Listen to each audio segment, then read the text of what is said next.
Welcome to Rome. This is The Bittersweet Life with Katie Sewell and Tiffany Parks.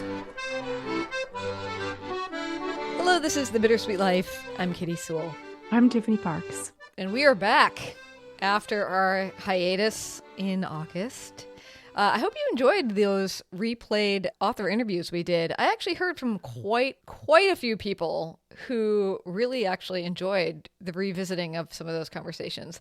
Particularly the ones I heard about the most were the conversations about time, and the one about our perception were the two I heard the most about. But a lot of people saying like, yeah, I've listened to the entire show from the very beginning and I had no recollection of these conversations.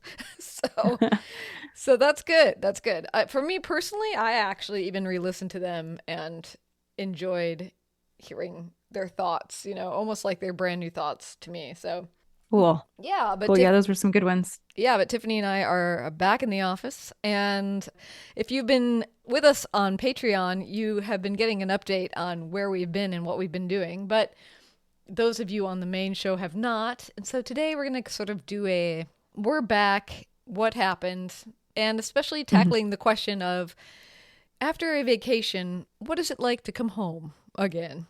And so we'll get to it. So, maybe, Tiffany, give us a brief description of what you've been doing as far as your vacation time in August. Right. Well, my mother and my stepfather have been in town. They're back in the States now, but they were here in Rome for 2 weeks. Well, they were here in Italy for 2 weeks, I should say.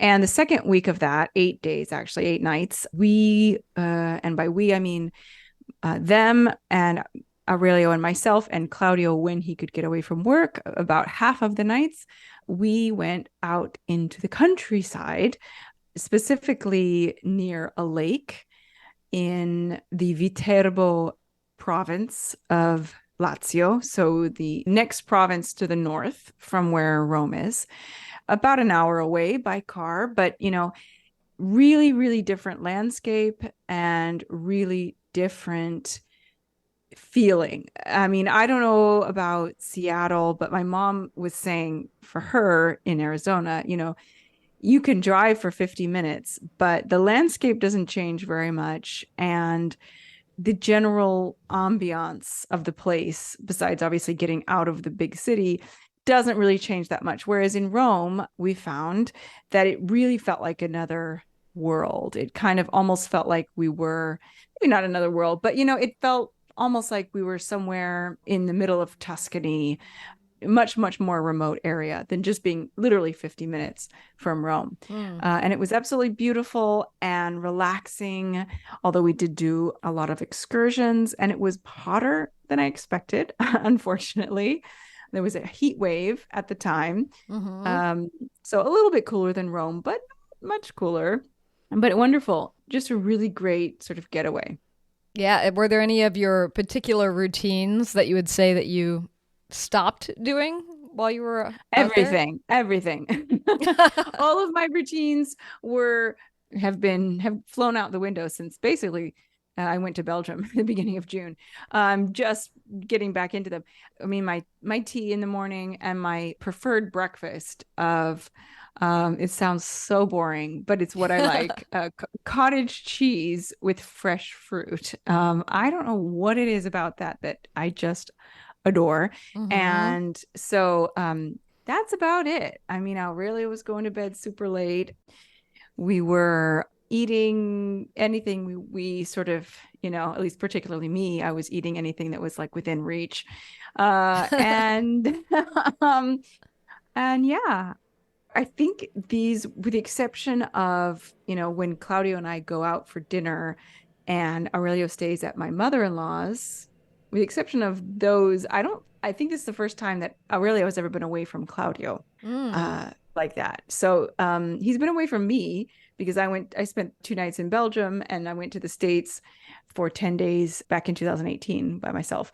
But he hasn't spent as much time away from Claudio. And he, although he spends more time with me on a daily basis because I work from home, I pick him up from school, I put him to bed, I get him up in the morning, he hasn't experienced that, like, a whole day or 2 days without seeing his father, and he missed him a lot. Like, he cried, Oh, really? which, Oh, yeah, yeah, that's cute. yeah, How was yeah. Claudio? And since he also hasn't been away from him. Yeah, it was hard for him too. And in fact, one of the days that he didn't have the day off and wasn't planning to come up, he just came up for like 2 hours in the afternoon because he just couldn't stay away, which totally surprised me because we'd been to Viterbo that day, and I'd actually been really stressed out about driving because driving in Italy is always hard, but we've been in pretty small towns and in the country, and it was pretty okay. But Viterbo is like, it's not a big city, but it's definitely bigger than the little tiny hilltop medieval towns that we were passing through. And parking was just much more complicated. And as we were leaving the city, we got into a few incidents, no accidents, but just a few, like, me trying to get through this ridiculously narrow street that had cars parked illegally, and my stepfather getting out and like gauging. Aurelio saying, "You're gonna scratch the car," my mom freaking out, and then finally getting out onto the road and being on a one-way street. They're going the wrong way. I mean, luckily I realized immediately, but still, and there were no cars coming, but still, like, when you find yourself on a one-way road, you're like, Oh no. what do I do? How do Yeah. I turn around? So it was really stressful for me trying to get out of that city. And Claudio was calling me and sending me texts, and I was like, I just cannot look at my phone right now at all. And my mom was just totally stressing me out. And so I just didn't even look at it. And then we drove back. And of course, it was Claudio telling me, "Hey, I'm coming up. Are you guys on your way back to the house?" Luckily, we were, because we had planned to go to another place after Viterbo, but we were all too hot and tired. So we decided to go home, and we Mm-hmm. pulled up at the house an hour later, or it was more like 25 minutes later. And there was his car. And I was like, oh, nice. I had no idea he was coming over, but he had called me. I just had not answered. Yeah, well, and he's like in the pool already, and Yeah, I know he was sitting on the balcony because of course couldn't get in the house, right. but yeah, yeah, no, it was great. It was, and I mentioned this much more in depth in a bonus episode that we put out a couple weeks ago. It's hard to travel though with three generations, with an 8-year-old and 80-year-olds and Yeah. me. So it's hard. It's also hard to like gauge, like, what do people want to do and what are people just saying okay to because they think you want to do it, and what does the kid want to do, and what are it's hard. It's hard. Well, and what is the dynamic in the family like? Let's say hypothetically that there was something that you and Aurelio really wanted to do. Okay. Mm-hmm. Would your mom and your stepfather be the kinds of people that would be like, you know what, today I'm tired, I'm going to just stay home? Yeah, I think they are. I think they are the kind of people who would say that. But the truth is, they have more energy than we do. I don't even know how it's possible. But like, even when we were in Rome, the four of us with Aurelio, and we were walking around one day, and they're way ahead of us. I'm like, oh, 80-year-olds, slow down. Yeah. We can't keep up with you. So they're very, very active, and they're very energetic. And I almost would have been happy more often than not just hanging out at the house, relaxing, going for a swim, reading. But my mom, of course, every morning, what are we doing today? Where are we going today? So she doesn't like to be she doesn't like to be still. But she will, like, one thing is enough. You know what I mean? Like, one major outing in the morning, and then Mm. lunch, and then she's ready to relax. So that's good because Yeah. I definitely did not want to be out all day every day. Well, and since we've talked about on the show, the one of the hazards of being an expat is that you are often living very far away from your family. She was there for quite a long time this time. How was it for you to say goodbye to her when it finally came to an end? I mean, it's always hard, as you know, of course, to say goodbye to your family when you don't see them very often. And for Aurelio, I think he, out of all of us, suffers the most. He really, really misses both of them when they leave, or when we leave. But I mean, I honestly, not to sound cruel, not to sound cold, but I'm used to it. I'm just quite frankly used to it now. Mm-hmm. So, and I think my mom is too, really. She just, okay, I love you. And, that's it. You just leave. There's no tears, Yeah. really. I mean, there have been a few occasions when I may have cried, but it's pretty rare. Mm-hmm. And then once you were back home, how did you feel? Was it like relief? Was it a bit of a letdown to think my vacation's over? Like what was No, your no. experience coming back? I honestly am always relieved when I get home. Always, I think. Like the only exception I can imagine would be like a really short, really relaxing trip where I'm in some like on some tropical. I mean, that's the only thing I can think of because I find travel. I love to travel, but I find it exhausting usually. And so when I get back, I'm a kind of happy to have to not have to be going constantly. And B, I'm also happy to get back to work because I always have this nagging feeling that I am behind whenever I go on vacation because like you, like many of our listeners, I'm sure like many people in general, when you are self-employed or whatever, a freelancer, or even if you are employed, many jobs, it's not like your job stops when you're not there. It's just your work starts to back up.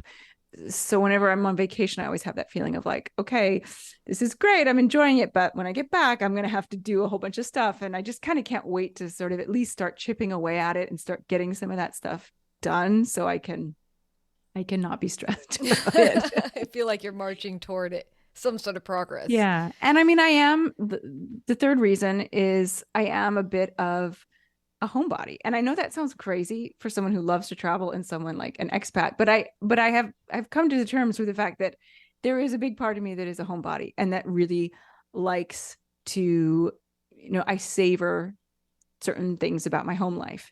And I kind of miss them when I'm away. Mm-hmm. Yeah, I get that. It's interesting though because I have found that more often than not, it depends. It totally depends on what it is that I'm in the middle of working on, I think. But generally speaking, if I'm away, I'm glad to be away. Like, I don't know, I like that kind of constant movement and waking up every day and being like, I'm going to see a bunch of new stuff today. And sometimes when I get home, whether I mean to or not, I feel the letdown of being back. And so while I'm gone, there will be things that I'll be looking forward to upon returning home. Like there will be people I've missed that I'm looking forward to talking to. Or, and now that I have these two wacky cats that have become a major part of my life since the pandemic and we were all locked in together forever. I worry about are they doing okay when I'm gone because oftentimes they're like slightly alone. They're like on auto feeders and my parents might be stopping by like every 3 days. So I have that kind of nagging like thing that I think everybody who has a pet has. That's like I hope the pet's doing okay. Mm-hmm. I hope they're not too lonely or it's little things like I don't know if you've lived with cats before, and these are the first time I've ever lived with cats, but I've come to realize that at least these two are extremely habitual. They have certain routines that they want to follow in a day, and some of that is like we eat breakfast and then Katie opens the window and we get to sit in the window and get a little fresh air, and when I'm away, I'm very aware of the fact that they're not getting any fresh air. It's empathetic. Like I feel bad. Like they're just trapped in the home. They're literally trapped in the house. There's nowhere they can go. But I mean, even that's kind of minor to the desire for adventure. So I don't know if that means that I'm kind of sick of being at my house. I think I am a little sick of being at my house post pandemic. I still love my house. I definitely have that forward momentum of not going out a ton. It's harder for me to say yes to some things, I think, and I'm really trying to break that habit because truth of the matter is I am a little tired of being here all the time after being here all the time for a couple years, Mm-hmm. It's almost like a stagnation of thinking. You ever have that where if I'm moving and I'm seeing new things, I'm discovering new things all the time, it's like all of a sudden my thinking expands and improves and my curiosity expands and improves. And then I come back home and I can kind of keep that going. I mean, I definitely aim to keep that going in my day-to-day life, but something about the house after so much time at the house, if I don't watch out, it can really contract, very quickly. So, yeah, the comfort of the routine versus the limitation of thought is certainly Yeah. what I've been battling since I got back from my trip. That Yeah. And also tell us what you did on your trip. So Derek and I flew to Sitka, Alaska, and then we got on a small boat, a 1965 touring yacht, which sounds very dramatic, but it's not like the yachts you're picturing when you think of like Jeff Bezos and his new yacht or something like that. We're There was talking, no helipad on there's there. no helipad. There's not like a 20 crew, you know. But yeah, so we got on this 1965 touring yacht, which if you've listened to the show for a long time, you know that this is very similar to a trip we took a couple years ago. In fact, it's exactly the same trip, but in reverse.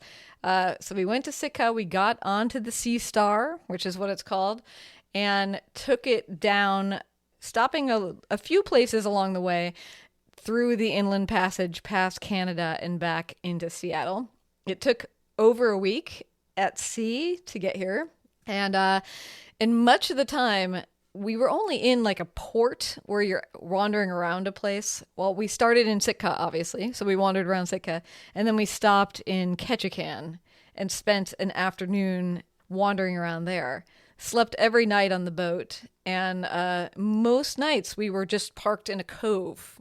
If the boat wasn't continuously moving, which in the last 3 days, when they're passing Canada, the boat doesn't stop. The first mate, the captain, and then this trip we had another guy aboard that knew how to drive a boat.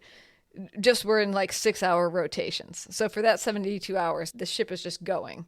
But other than that, we're just parking in a cove every night.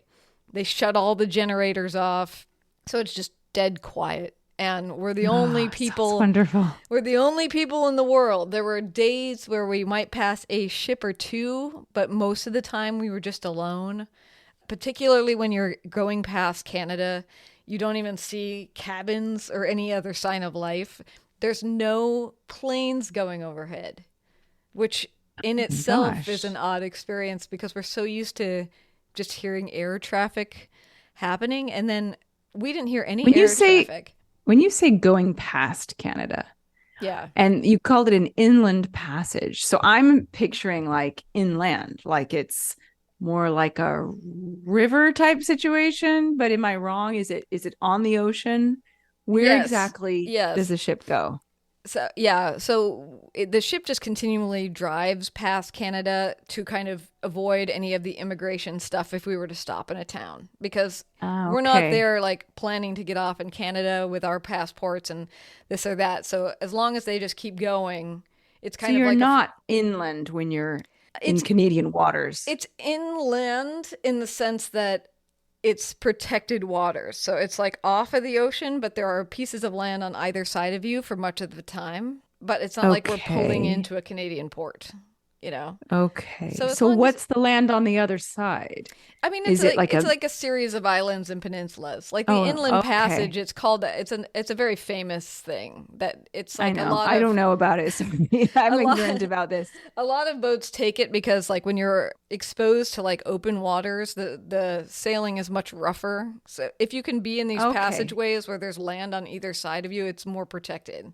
Okay. Well, that makes more sense when you say more like islands, because I was thinking like an actual passage that went through the country, like a river. It has not been like forged by humans like the Suez Canal or something. It's there's all kinds of waterways through this one area. Like there's just land and waterways all over the place. Like if you were to look at a map, and then you can just navigate in and out, you know. There were certain times when we were exposed to the open ocean and the ship is rockier, and then you duck back in behind this land passage. And then it's all these straits that have different names, you know, all these coves that have different names. Like one night we spent the night in a cove, I believe that was called Lake Cove. And it was well named because if you didn't know that you were doing what we were doing, it looked like we were parked on a lake. You know, it looked like we were in the middle of the lake. There was something about the vegetation, about the way the logs were on the shoreline that made it look like you were just on a lake somewhere. Hmm. Whereas other coves very much felt like this is part of the open ocean and a whale might come in while we're parked here, you know? Speaking of whales, I meant to ask you, Yeah. did you see any whales? Oh, yeah. We saw lots and lots of whales, lots of humpback whales. And one day in particular, we ran into whale after whale after whale after whale. And what was so fun about it was that every encounter was different. Like they were doing something different. So, you know, sometimes they would just be going along by the ship. And so you just see them kind of moving along in the water. Like one time there was a group of 3 of them that was just moving along together. Another time they were doing the thing that you see on TV where they're like coming out of the water and slamming their bodies down to the side, or they're using their fins to smash the water. Well, one time we saw one that was laying on its back, obviously, and it was using its tail to slap the water for a really long time. I also encountered them for the first time doing something that I guess people who are actively at sea much of the time are very familiar with, something that they call logging, which is where you see a whale, but they appear like almost like a log in the water. You can only see like the very back of their spine, and every now and then when they breathe through the blowhole. But otherwise, they're just like a dark looking log, and they're just resting. And apparently, it's something that ships and stuff really need to watch out for, because that's how they can hit them, is because they look just like a piece of debris in the water. And we happened to be on the boat with a guy who had a drone with him. And so when we had this whale that was just sitting beside us in a logging position, he flew the drone up over it and took a picture of it from above so that we could all see how huge this whale was. Like it was a giant whale, and you could see just a tiny fraction of it above the water. And so it was really neat to actually see the whole body of what we were seeing from above. And we also saw a lot of otters. A lot of sea otters, like hundreds of them. Oh my gosh. And they call those rafts of otters because they're often like sitting together or holding on to each other. I was told it was kind of a mating season time for the otters, so they seemed especially playful. Like you would, you know, they were like jumping around in the water together. You'd sometimes see one otter sitting on top of another otter, and they'd be sort of bobbing along. That was really fun. And the other creature we saw was a Dall's porpoise, a group of those. It's kind of a black and white dolphin-shaped thing, although they're shorter. And they're by far the fastest sea creature I have ever seen with my own eyes. They were so fast in the water, and they're extremely playful. And so Tracy, who was the first mate on the boat and one of Derek's friends, which is how we ended up doing these excursions in the first place, she said, well, let's see if we can get them. And she went to the helm, like the big, huge wooden wheel that they run the boat with, and she just turned it, arced the boat to the side, and made a big circle around them while speeding the boat up. And sure enough, they picked right up onto the front of the boat so that they were racing alongside underneath the water right at the surface. And then all of a sudden, just as fast as they were there, they were just vanished. And I was reading about them later because they stock guidebooks on the boat so that you can read about the things that you're seeing. And in the description of the Dall's porpoise, it said, well known for wanting to play off the front of the boats, of different boats, only interested in the boat if it's going faster than 7 knots. If it's going slower, they're like, nah, no thanks, not fun enough. And that they're known for this disappearing behavior. Like they're there, and then gone. And I just thought that was so interesting that it's something like scientists had observed, was that this is one of the traits. They love to play, and then they just back into the night. You don't even see them. Like when we saw them moving along the surface. When they disappeared, we never spotted them again. They were just gone from our lives. But it was so cool to get to see them. You know, and then there's jellyfish, and there's all sorts of cool bird life. And we did see a bear walking along the shoreline. Oh my gosh. And we saw an eagle eating a fish, which I think is a quintessential Alaskan sight that you need to see. Yeah, so nature-wise, it was incredible. It was incredible. Sounds like it. And how many people were on board? There were only 9 people on board. It was very small. 9 passengers or 9 including the crew? No, 9 including everybody. Yeah, there Wow. were 5 passengers and 4 crew members. So, Wow. yeah, it was pretty cool. And like I mentioned on the bonus episode, most of the time there's no internet. Most of the time your phone doesn't work. And so you really are just in this other world that's nature and experience and the books you brought along and the conversations you have with people on board. And that's it. It's like a life of just observation and movement. I mean, obviously for the crew, they've got a little bit more to do. you know, they're in charge of things, but for me as the passenger, I have to be polite and I have to help maybe clean the dishes after dinner and maybe wash and dry them occasionally, but my main job is to just be there on the boat and watch the world go by. It's a different experience and one I think everybody should do. I actually, Yeah, I was just thinking that we should all do that at least once in our oh lives. I mean, yeah, not necessarily that particular trip, but an experience in which you are completely, I don't want to say isolated, but what you're saying, that you just are living in the moment. I mean, I say that, but like that's how we all used to travel. I mean, that's how it was. yeah. That's just how it was Yeah, I mean there was no before. cell phones before. I mean now the cell phone and even in an experience like that, you still have your phone a little bit of the time because it's what does it become? It's become your watch and your photography. And I don't, me, I don't take very many pictures and particularly I'm not going to try to use my phone to capture otters that are so far away that I can see them through the binoculars very well, but my phone is going to just pick up a bunch of little black dots. So I'm not a like documented at all expense person, but even then, like you just still never get rid of the phone entirely because, Yeah. if you do want to take a picture, you have it. It's funny because I actually mentioned this trip to a woman who's like one of those people like a hairdresser that you just see from time to time. And so you get to know that person. And I mentioned this trip to her, and she thought it sounded like absolute hell, total hell. She not only found, and maybe some of you listening feel the same way. Like she could not imagine not having any internet or phone access. She was like, that alone sounds horrible. She's like, but I mean, I'm a very active person. The idea to her of being stuck on a boat where I mean, you could do jumping jacks and stuff, but you're not going anywhere. You can walk around the boat, you can go up and down the stairs, but nobody's getting a lot of exercise. You're on a boat, you're in the middle of the ocean. Yeah. She thought that sounded just like an absolute prison. Not to mention the fact that we get on board and we did know the captain and we did know Tracy, Derek's friend, but you don't know who else you're going on this grand adventure with. You get on the Yeah. boat and you all meet each other. And then you get home and Yeah. you say goodbye and maybe never see these people again. And you have this weird like Right. shared adventure together. And that also for her sounded just like a horrific risk to take. So I don't know. It's probably not for everyone, but from my own personal experience, I would highly recommend if you can ever put yourself in such a circumstance to do it. Yeah. I mean, I took a sailboat. I mean, I didn't sail the sailboat. I helped, but it was a friend of a friend's sailboat. So it was three of us. It was the owner of the sailboat. It was the guy that I was seeing and me. It was the three of us.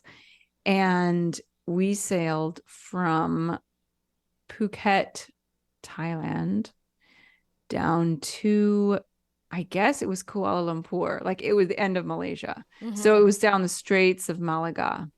And that was before the iPhone. Like that was before the smartphone. So, I mean, I had a cell phone, but I didn't use it. It was no good to Mm-hmm. me. It didn't even go on the internet.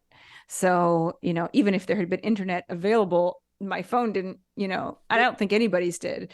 And I think the boat had like some kind of a way to connect in case of emergencies. But, we weren't using it. There was no computer on board. Mm-hmm. And that was maybe, I mean, maybe the closest that I've experienced, but it didn't seem that odd because I wasn't used to being connected to the internet all the time. Right. I know. And that's what's so strange too is how quickly it's become like a thing. Indispensable. Indispensable. Yeah. It's become indispensable. And I mean, it's gotten to the point where, I mean, I can only speak for myself, but like, I try to put my phone in another room when I go to bed.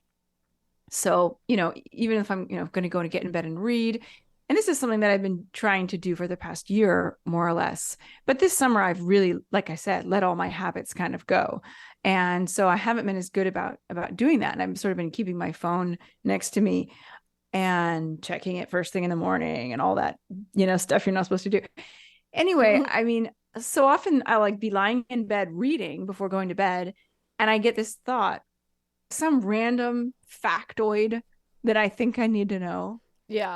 and it might be related to something I'm reading, or it might be just some random thought that popped into my head. Like, I must know who the 31st president of the United States was, or, I mean, maybe not that weird, but, something like, oh, who is that actor who played that? Or who is that?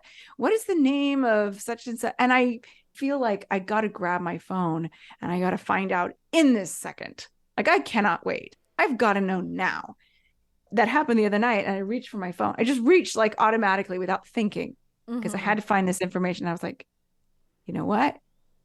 First of all, your phone is in the other room. Secondly, you don't need to know right now. You do not need to know. Yeah. And it's just, it's annoying. I mean, it's funny because this is such a dumb conversation, but one night when some of us stayed up later and much of the people had gone to bed, and some of us stayed up later and we're just sitting around chatting, and we got into a discussion. And granted, this is not something you could really look up on your phone anyway, but we got into a discussion about what would be the most masculine fruit. And we got into like such a raging debate about whether or not any fruit could be a masculine fruit, and just sort of like trying to put funny labels on things that, I mean, obviously it makes no difference which fruit is more feminine, which fruit is more masculine. And then we were like, well, what fruit is the most muppety looking? And then we were like, well, what vegetable is the most feminine? And I mean, it just like these dumb discussion. It led to so much laughter because it was just an absurd discussion anyway. But then everybody had such strong opinions about, no, that could never be a masculine fruit. And then we slowly like decided, and Tiffany, you can tell me whether or not you agree, but we decided that probably the most masculine fruit was the plantain. Okay, the plantain. Why not a banana? I don't know why the banana ended up getting eliminated.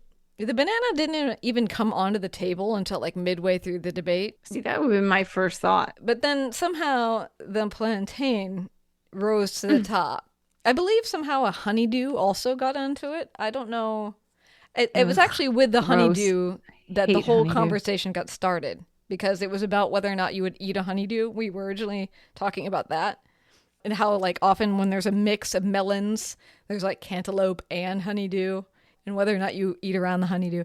That's what led to the entire discussion. So the honeydew was like one of the leaders into this discussion.